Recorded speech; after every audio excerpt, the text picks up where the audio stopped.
Welcome back, everybody. How y'all doing today? Welcome back to another episode of the Zillion Podcast. Today we have something pretty funny. It happened. Finally happened. Can't believe it finally happened. Somehow I knew this day would come. But I'm telling you, man, just seeing it is a whole different story. I watched this begin, it was in the middle of it, and then it ended. It's a great story. It's like the Odyssey or something. The rise and fall of Ethan Klein.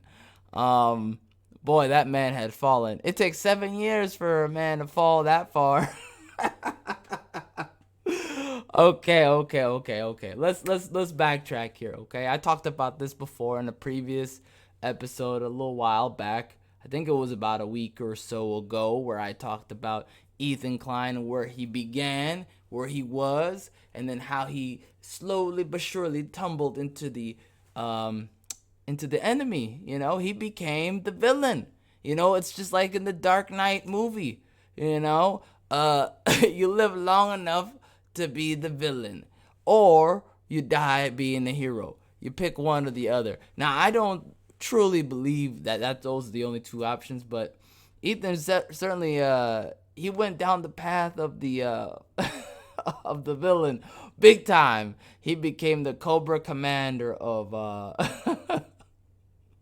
of the cancel culture movement, because I'm telling you, man, you are who you bring into your home, okay? You are who you bring into your home. I don't care what anyone says.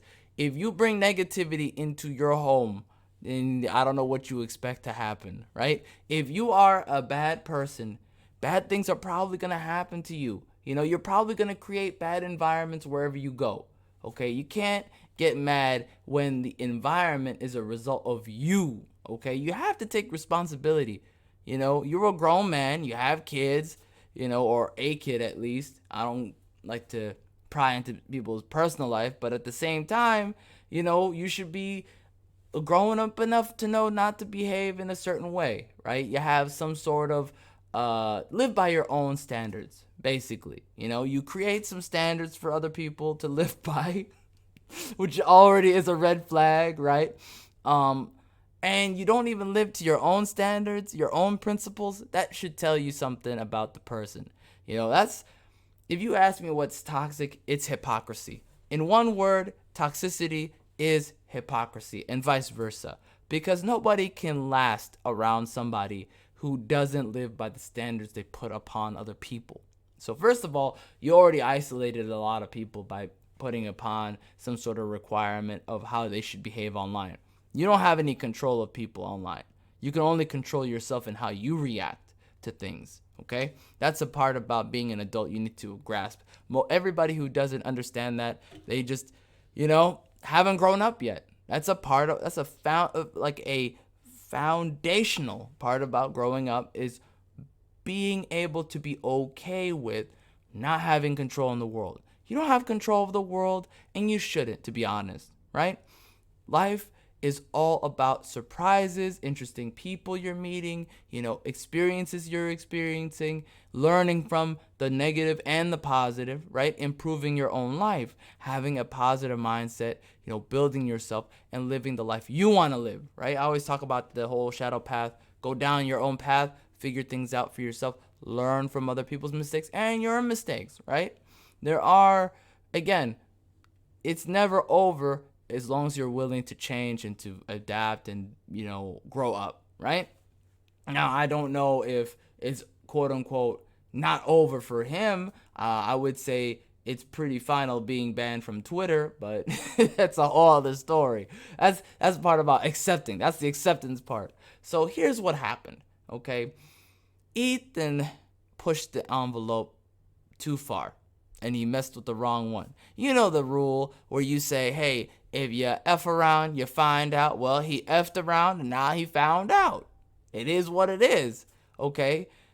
You got to be careful if you have a big following, a big, platform, and you want to keep it. You can't be playing around every time, okay?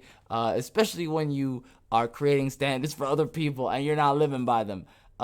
These people, again, with the blue check mark stuff, you know, they're toxic. It created an entire elite class of people, cyber elite, I would call it. It's a pseudo elite class, right? It created this nobility of people who could just do no wrong, no matter what they do, right? This is somebody who was okay with the cancellation of President Warhammer. Now, whether you like him or not is irrelevant, right? I would still be, yeah, I would still be backing you up for being banned on the platform as well, right? We're talking about understanding that it could happen to anyone, right?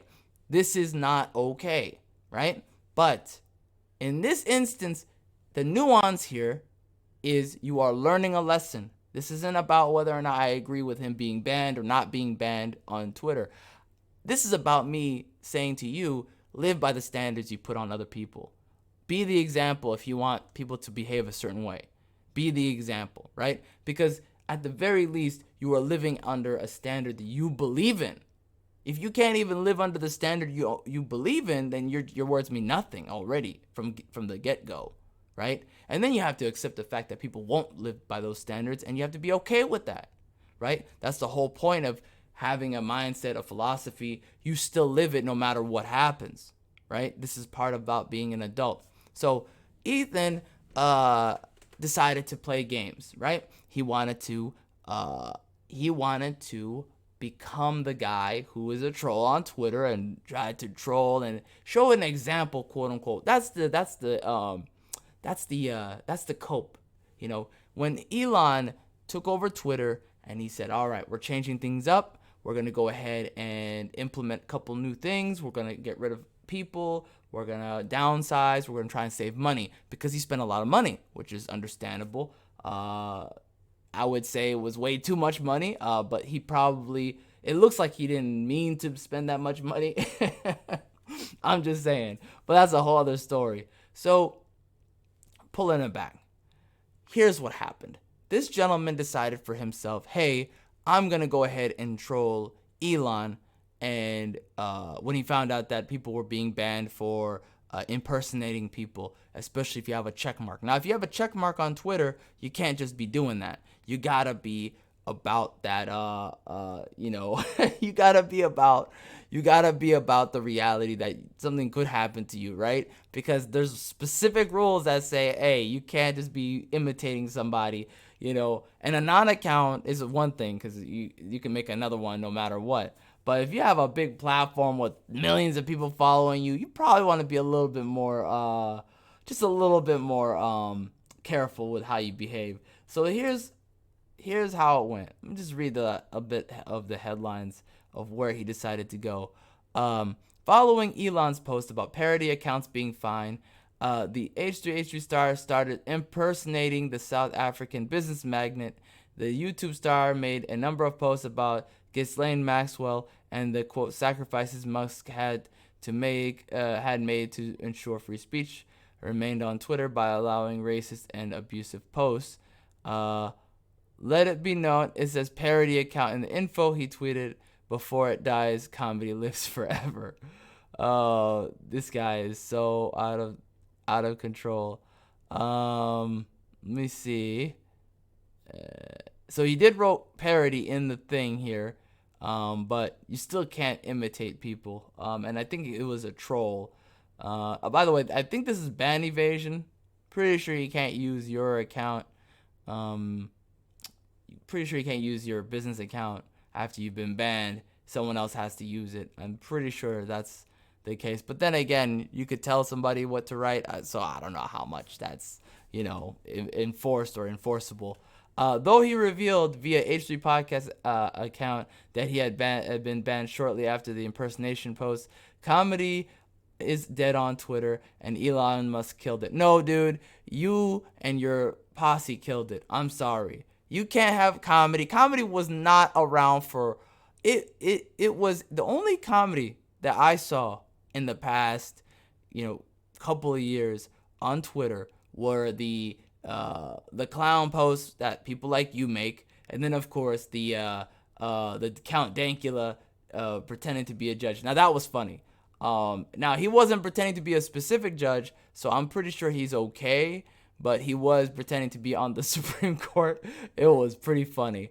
I laughed. But again, at the end of the day, right?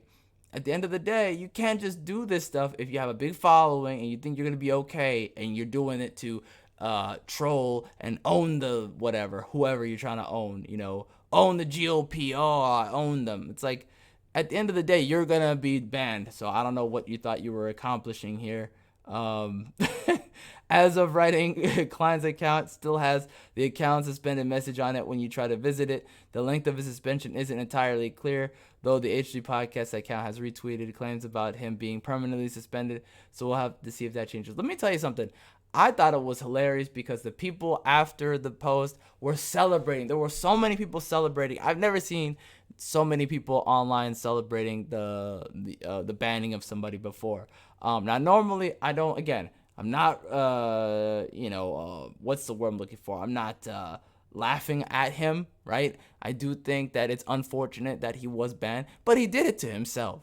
He did it to himself, right? So you just got to take responsibility. You're a grown person. You know what's expected of you. You can't just be crying in the corner talking about how, oh, I'm oppressed and I'm all this and this is all my, oh, I can't believe it's happening. Take accountability. You did it, and you got to live with it. So anyways, that's it from me. Tell me what you think in the comments. Appreciate your time. You guys have a wonderful day.